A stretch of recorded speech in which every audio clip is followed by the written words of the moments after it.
Tai dabar vat papasakok apie tos telefonų bajerius, jeigu gali. Nu, šiaip būdavo telefoną tą, jau kaip ryte pasiimt, tai dažniausiai išdėliodavo ant stalo arba ant to maisto dalinimo vežimaičio ir pasima kiekvien savo, arba tiesiog pamato save ir paduoda kaip iš dėžutės tos, kur nakčiai sudedami. Va, o šį rytą kviečia pavardė amžinai, nu, aš ten irgi stoviu ir kviečia tą Antanaitį. Aš klausiu, kas tas Antanaitis. Tai jie atsako, kad jie 100% įsitikinę, kad tai jų žinai. Aš klausiu, kas tie mes.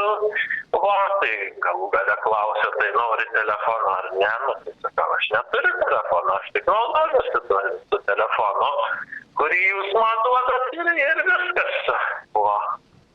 Tai, sakant,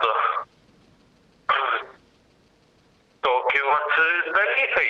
Jie sakė, kad įsitikinę 100%, kad aš esu tas jų įsivaizduojamas Antanaitis. Tai aš sakau, kodėl jūs norite, kad aš už tą Antanaitį pasirašinėčiau. Jeigu jūs, sakau, įsitikinę 100%, tai visus tuos įsivaizduojamus dokumentus, kuriuos atnešam, kad aš pasirašinėčiau, tai sakau, jūs pasirašinėkit už tą Antanaitį, nes jūs įsitikinę, kad tai, kaip sakant, jis yra čia jūsų valioje.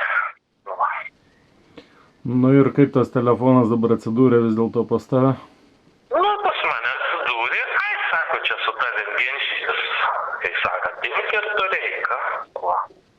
Tai čia toks jų bizas, kaprizas buvo, ne, tipo patikrint, vien dėl tavęs, ne, pakeitė tvarką.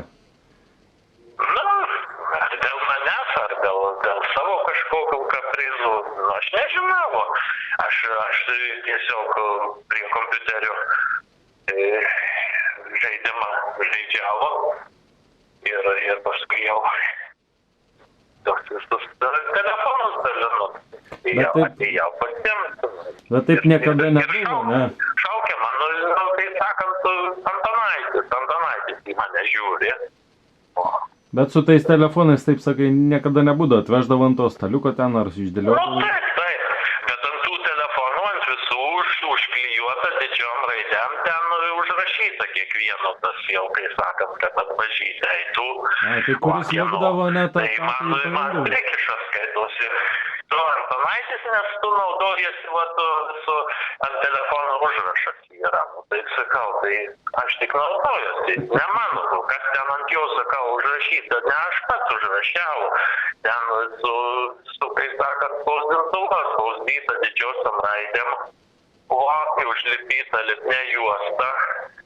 Aš neturiu galimybės, kai sakant, atsispausdyti, nei spausdintuvo turiu, nei lipnios juostos, kad galėčiau užlipyti. Viskas buvo man paduota ir dabar, kai tu naudojasi, tai tas Antanaitis pagal jų. Gerai, šitą užfiksavau irgi įdomus faktelis, įdėsiu aš į YouTube'ą. Tada aš pasivaikščiu, tada pasiruošiu, bus viskai galva prasivėdinus, nes čia konkretus dusinimas, čia nieko, ta ventiliacija nereikia, ten prie langų, ką nori stovėti, tai įkveipsi gryno oro, tai čia tas davaišė, grynė. Tai pultelis vis dėlto atsirado, ne, kad pakelinėjai? Pultelis jau dabar vėl savo vietoj, bet tų žalėsių, ne aš jau dabar ten, kaip su jais deriuosi, užleidė jau, kaip sakant. Aha, ventiliacija tai vis dėlto jungia, veikia jinai ar neveikia, ar kas? Neveikia, nieko nesijaučia, kad būtų kokio, kaip sakant, normalaus oro. Pastoviai pridusi. Jeigu atsikvėpuota į lauką eini, arba prie langų to grotuotų stovi, kuris asaras. Du tie langai grotuoti yra, tai vienas, kai sakant, vienas iš tos pusės, tai stovi prie to lango, kitas iš kitos pusės, tai prie kito lango. O dabar vienas tas langas kažkodėl uždarytas, pabandysiu pravertą. Šiek lamba pridvistė grinai. Nu jau tik užspaustas, neužrakytas, nes čia.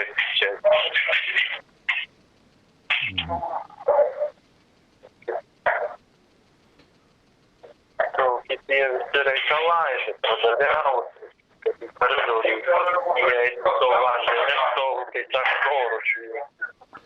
Gerai, tu tada sakau, eik ten pasivaikščiok, aš pabaigsiu čia tos raštus visokius, susisieksim, duok man žinią, kada grįžti. Gerai? Nu, gerai tada. Iki. Vo.